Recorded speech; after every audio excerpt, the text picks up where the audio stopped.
Greetings, welcome back to Black Bear News, where we are discussing climate change, abrupt climate change, and things adjacent. This is going to be possibly one of the shortest videos I have ever done, or maybe not at all. Maybe I'll ramble on too far. I actually just wanted to quickly just remind everybody, Extinction Rebellion actions are happening. I'm going to link a video from Sky News, and they are covering, which is pretty awesome. They're covering Extinction Rebellion as if it's a news story. And they're covering the actions. They're in Hyde Park, and they're talking about what's going to be happening with Extinction Rebellion over the coming week. And yeah, so that's going on. That's great. That coverage is happening. I'm going to be doing my best to cover whatever's going on in LA. Looks like there's no real big, there's more workshops and stuff happening this week. There's no big action until April 22nd, which is next Monday. But that being said, I'm going to see if I can live stream from my phone on the YouTube. I haven't really tried that out yet. So I'm going to attempt to make that happen. So we'll see. I cannot make any promises because my life and my schedule are so out of control. Another interesting thing, somebody linked in the comment section that Canadian Prepper basically came out and said, climate change is real. It's absolutely happening, and it's happening, faster than we ever thought before. And so this is somewhat groundbreaking because I think he was on the side of skepticism. I don't know if it was outright denialism, but skepticism nonetheless. And this is interesting to see. That is an awesome development, as it may, maybe his viewers, some of the skeptics or denialists that are his viewers may go, oh, here's somebody that I trust what they have to say, and I like their content and their work, so I will go and investigate myself and take this as a true, take this as true facts. So, and I'm going to link to his video as well. It's really well done, actually, and he basically cites. So he's basically saying the same thing that I'm saying on this channel and others are saying on the channel, which is that it's the overwhelming mountain of evidence. It's overwhelming. The barrage, the cascade, the I don't know what, the cornucopia of evidence that is out there showing that climate change is real, and it's very, very bad. It makes it hard to dispute, but and he also says that, people that dispute climate change or are skeptics about it usually have very, minimal amounts of evidence, or one graph or one site, one guy. There was a guy on Fox News a couple days ago or a couple weeks ago, they found the one guy who was like, well, it's really not, it's not that big of a deal. And, there's a carbon drought. I don't know what he wasn't saying carbon drought, but he was just kind of, poo-pooing the whole idea of climate change. And, but he's on Fox News. So everybody's like, oh yeah, Fox News, terrible. Terrible job on that. Sorry. Try again, or don't, or maybe just go away. I don't know.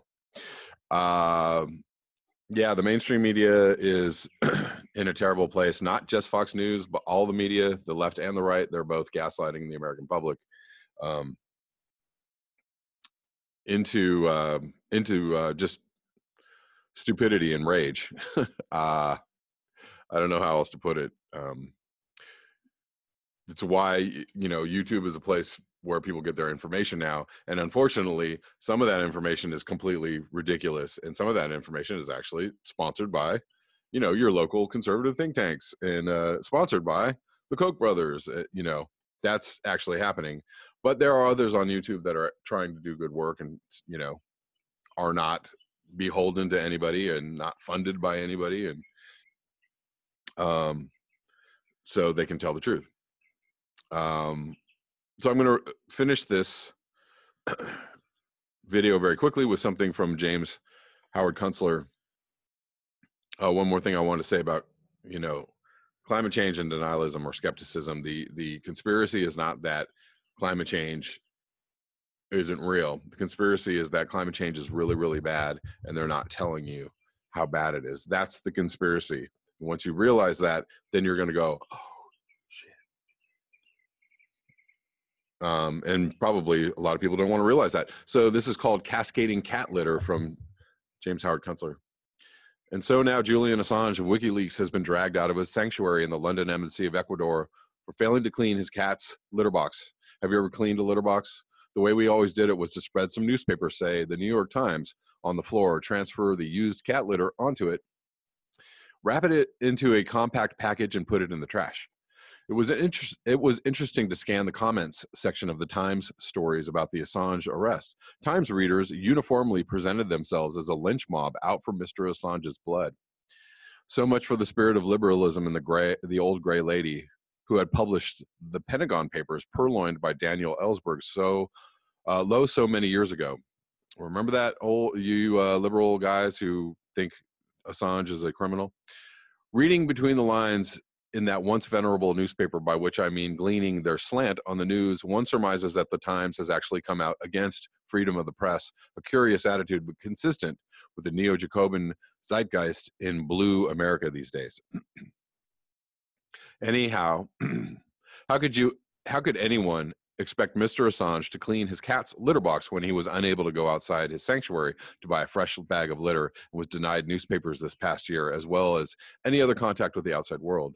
U.S. government prosecutors had better tread lightly in bringing Mr. Assange to the sword of justice demanded by readers of the New York Times, which is to say, lock him up in some supermax solitary hellhole and throw away the keys. The show trial of Julian Assange on U.S. soil, when it comes to pass, may end up being the straw that stirs America's Mickey Finn as a legitimate republic. The bloodthirsty hysteria among New York Times readers is a symptom of the mass confusion sown by agencies of the U.S. government itself when its own agents ventured to meddle in the national election of 2016 and then blame it on the Russians. That's what actually happened. As you will learn in the months ahead, it was the Times itself and other corporate news organizations who colluded with officers of the FBI, the Department of Justice, the CIA, and the Obama White House to concoct a phony narrative about Mr. Trump being in cahoots with Vladimir Putin, thus depriving Hillary Clinton of her turn in the White House, and then to join those agencies in the grotesquely dishonest two-year investigation of Special Counsel Robert Mueller and a cover-your-ass operation to hide their nefarious and criminal acts. The USA has a lot of sorting to do, and of course, the new Democratic-led Congress is already trying as hard as possible to prevent this from happening, the latest being their piling on Attorney General William Barr for testifying under oath that he believed the government ran a spying operation on candidate Donald Trump. Watch out, guys. The coming few months and year are going to be very interesting. The existence of FISA warrants establishes that as a fact, as does the $1 million payment by the CIA and the U.S. Defense Department to international man of mystery Stephen Halper, the secret agent man posing as an Oxford professor commissioned to entrap Trump campaign associate Carter Page. The ugly cascade of truth about that ploy and many other seditious subterfuges run by the U.S. officials will eventually bury the Jacobin resistance under more used cat litter than the Ecuadorian embassy staff could ever dream of.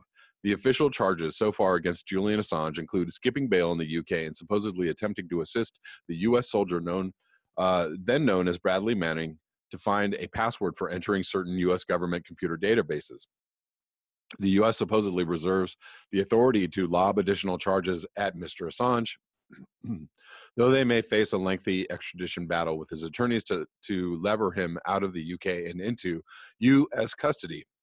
In the meantime, Mr. Assange may receive a Nobel Peace Prize, or Nobel Prize as a symbol of a lone conscience standing up against the despotic deceits of the world's deep states. Wouldn't that gum up the works nicely? I'd like to see the New York Times front page headline on that story. Russian colluder wins Nobel Prize, put on trial in federal court. By then, the United States of America will be so completely gaslighted that it will pulsate in the darkness like a Death Star about to explode. Excellent stuff from James Howard Kunstler. I hope you all enjoyed that article. Thank you so much for your eyes, your ears, and your conscience. If you would like to support this channel, you can do so at the links below. Until next time, peace.